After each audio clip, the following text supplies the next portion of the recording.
Is your time at Sunrise is live this morning from the U.S. Capitol, where over the weekend a historic vote to acquit former President Donald Trump took place for a second time.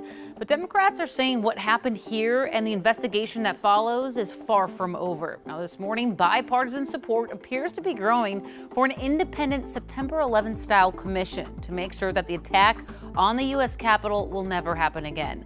House Speaker Nancy Pelosi expressed support, saying the members who sit on the commission would be key. And even Trump allies like Republican Senator Lindsey Graham admits that Trump's behavior after the election was over the top, and there needs to be a commission to find out what exactly happened. Now, as for former President Trump, his senior advisor says we should be hearing from him in the coming days. Trump released a statement Saturday reading in part, "In the months ahead, I have much to share with you, and I look forward to continuing our incredible journey together." Right now, there's still a lot of uncertainty following his post-impeachment life, from his political future to the possibility he could face criminal charges, now without the legal protections for sitting presidents. We have a criminal justice system in this country. We have civil litigation.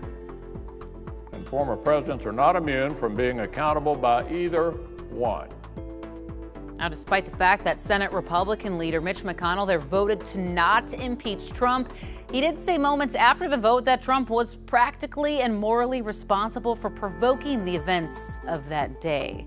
Now, in a statement after the impeachment vote failed, President Joe Biden says it's time to heal the very soul of our nation. So yeah, it'll be interesting. As they say, we're going to hear more from former President Trump, but again, he doesn't have his Twitter or Facebook, and it doesn't sound like they're going to be giving him his privileges back. No, but a lot of people do want to hear from him. Also, looks like we'll have another commission into this, so who knows, how long things revolving Trump will go on for. Right. Thanks, Alicia.